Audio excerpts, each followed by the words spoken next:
Hello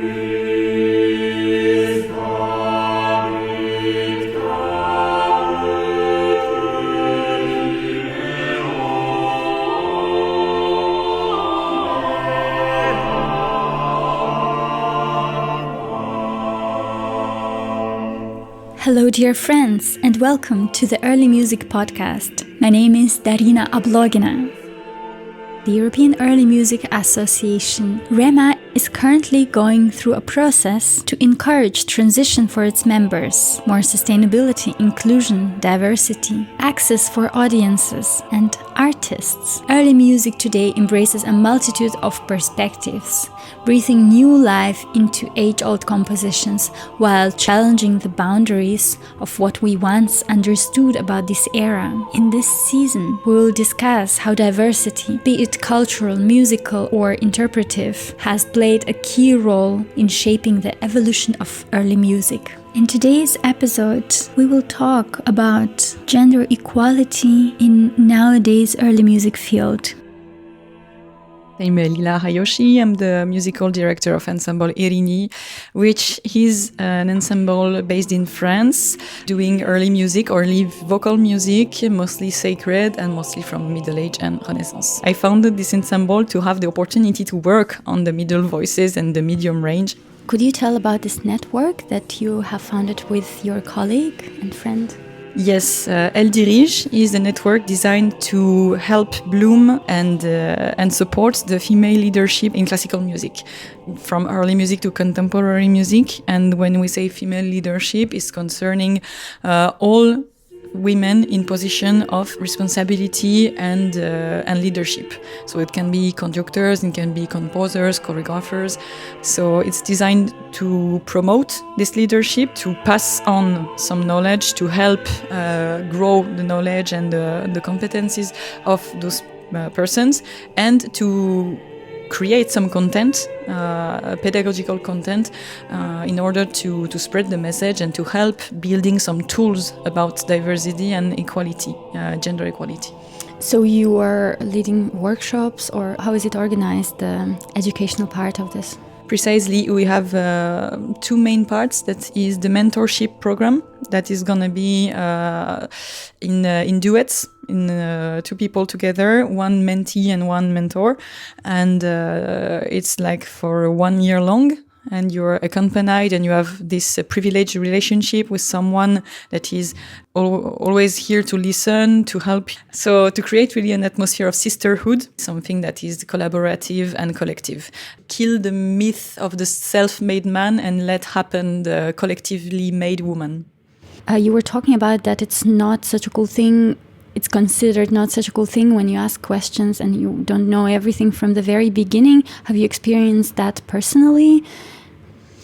Well, the motivations come from everyday existence as a woman in position of leadership. This is why it's difficult to communicate on it and to make it understand, mostly to men that are not in our position to understand. Of course, they don't see the obstacles. They don't see the everyday struggle of misogyny and sexism that we have to confront. It's in the little phrase. It's in the expressions. It's in the way that the programs are written. It's everything. It's everywhere and everything. And could you give an example or the worst story that you were confronted with in terms of this inequality and the problems that you were talking before?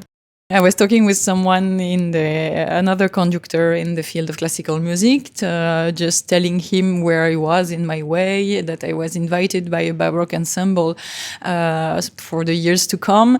And his first reaction was to tell me, yeah, they're inviting you because you're a woman. In my head, I was like, you know what? If it's true, so be it. And I'm so happy because so many things I missed because I was a woman. So for once, if I have something because I'm a woman, I'm just gonna enjoy it.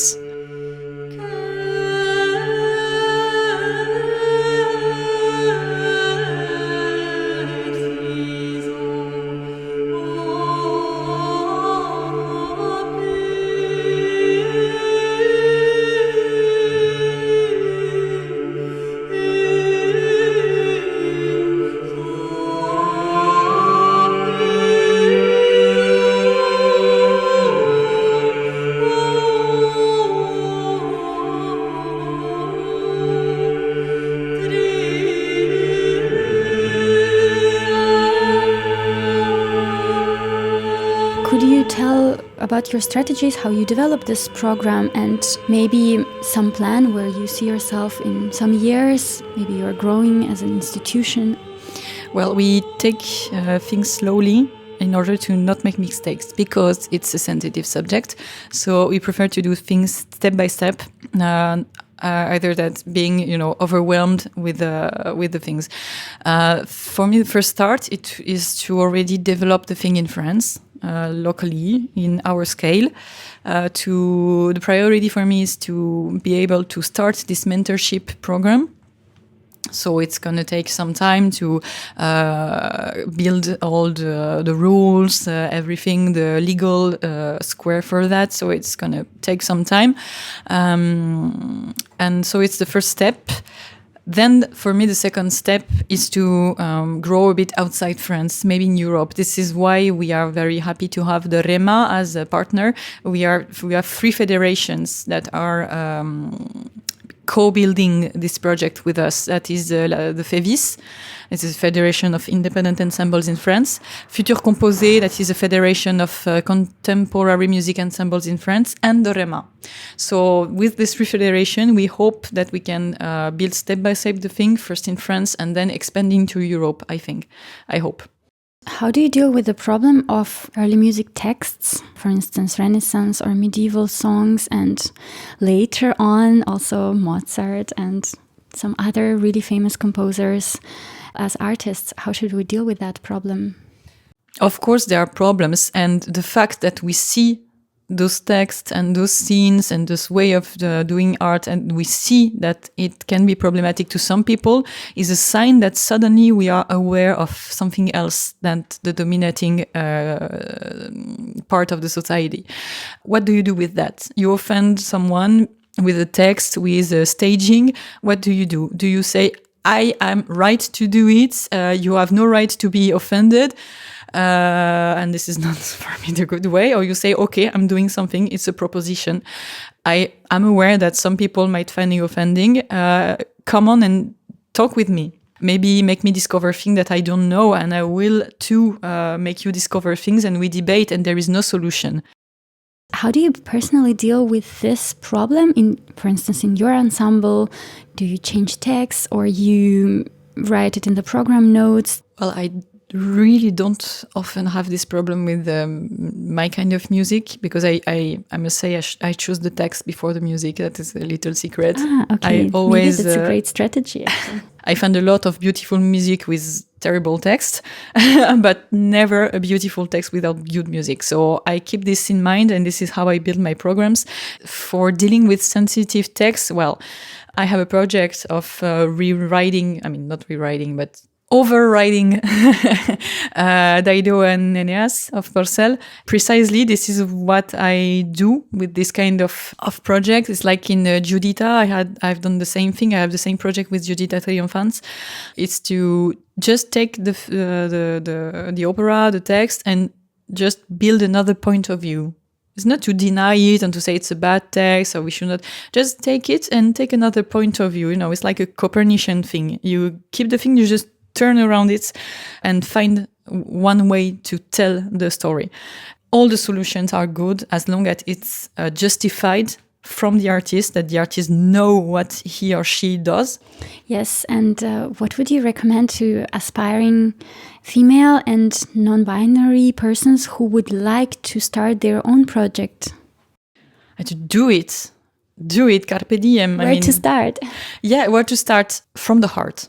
This is again another truth that I learned in my career is everything that is coming truly from a true and deep inspiration is always gonna touch people. Always.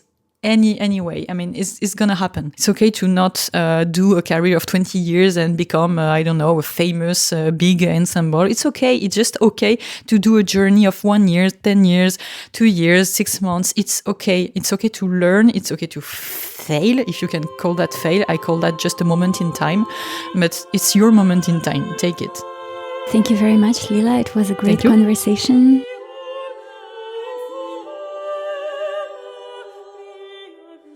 Thank you for listening to our episode. Please find all the additional information in the description box. I wish you all the best. Bye.